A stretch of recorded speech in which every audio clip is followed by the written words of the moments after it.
But I'm always searching, no matter how happy I might get with a tone or whatever it might be. You're always wanting more. You're always wanting to find something that keeps inspiring you, keeps that fire lit.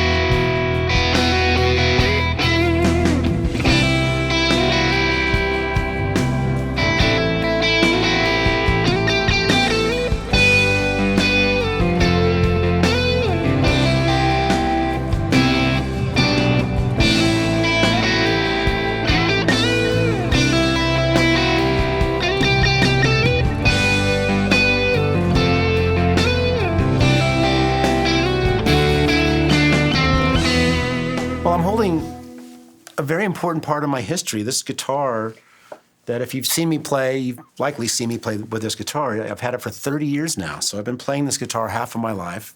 As you can see, it's an Ibanez, and this was the prototype that eventually became my AT-100 signature model. I had no experience with the pickup. It was completely a recommendation. I would have been leaning probably more towards a natural, regular single coil. But these are humbucking, but they're very single coil in sonic nature. And those pickups were the DiMarzio Cruisers. But the beautiful, happy accident about this was that I instantly loved the pickups. And it really helped shape my tone in a way that it's really identifiable as my tone, which that's one of those things that, young players say, how do you establish your own tone?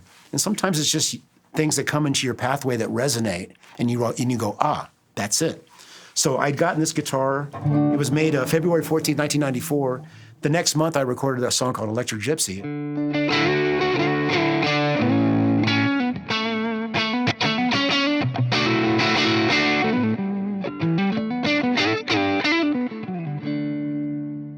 Clearly a very Hendrixy riff, but doesn't sound exactly like that pure single coil tone, but it's got a bit more body, and then of course it's quiet because it's humbucking.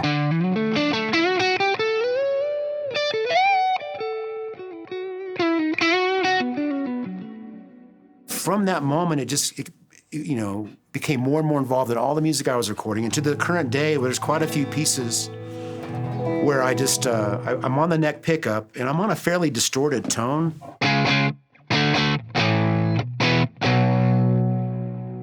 But I'm backing my volume down. And the detail in the upper harmonic, it's just so sweet.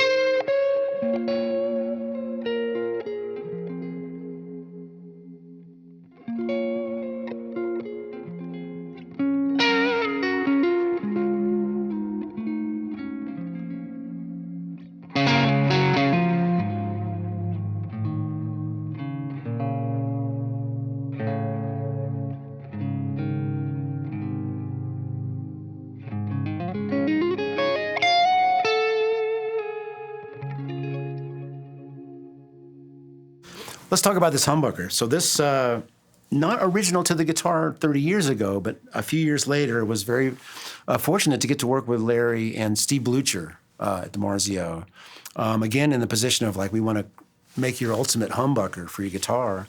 The tough thing about lead distorted guitar tones is that we need a certain amount of gain to really get the singing kind of tone that we want. But the more distortion we introduce, it gets kind of bright and shrill if we're not careful. So I'm always kind of trying to find the sweet spot of having the articulation, enough gain to sustain and to get the notes singing like I want, but with it still being a pleasant sound. And so with Steve's help, and we finally came up with the AT-1 custom humbucker. And so I don't play a little bit on it.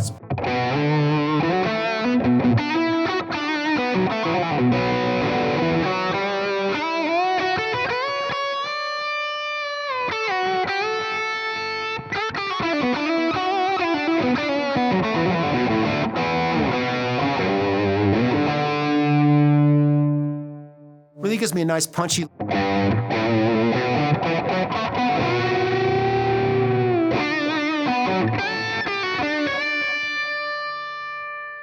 can hear that nice harmonic, overtone that really, really sings nicely, but again, without being too buzzy.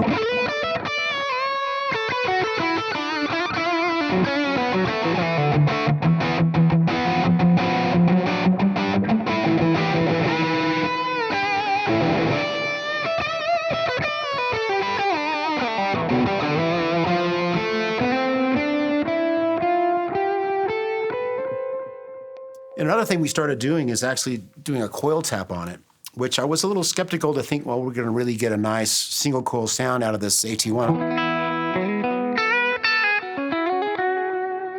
But it really taps great.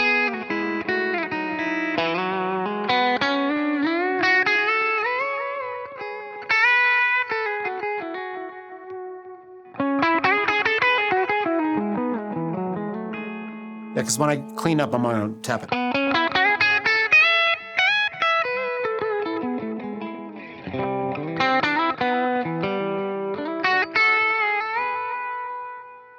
So between that pickup, the two cruisers, I've had such a great sonic palette to draw from. For 30 years, it's crazy. I've been playing this guitar half of my life. So thank you to DiMarzio for being such a big part of that sonic journey. And we're still exploring. We're still working on some new pickups. So stay tuned for that. As you can see, I'm holding the new guitar, the AT-300, which is the most recent signature guitar that I have with Ibanez. This is a really happy medium between the old AT-100 and the AT-300, because now the pickups are in the pick guard. So they're not quite as punchy and bold, but have a bit more top end than they would have going directly into the body, which is a really kind of a happy place for me. It just has a nice, really versatile tone to it. The journey is really the beauty, and continuing to strive for things that inspire and things that just sound great. In that spirit, I'm working with DiMarzio again on a more vintage style single coil pickup, which we haven't done together yet. So if you see me play a lot, you see that I occasionally play old vintage instruments. So I love that traditional single coil sound. So I really want to see how close we can get to that vintage tone that we sometimes want. But of course, I'll have some ideas about how to really make it more personal for me. Like I say, the Cruiser came along at a time where I didn't know it was what I was looking for. It just happened to come in my path, and it's been such a huge part of my sound for 30 years. But now we're going to get back into the lab with Steve Blucher and Larry DiMarzio and see where we can go in the traditional single coil sense. I'm really excited about that journey. So my next solo release will be coming in early 2025. It's called Recovery. And it's the second record that my dear friend and awesome guitar player Josh Smith is producing with me. We did a record called Electric Truth back in 2020. It's a little more rock than the last one was, a bit more R&B and funk. Couple nice tributes to Jeff Beck, who we lost in the last couple of years. And so yeah, I wrote a little piece called Elegy for Jeff. The record will lead off with that.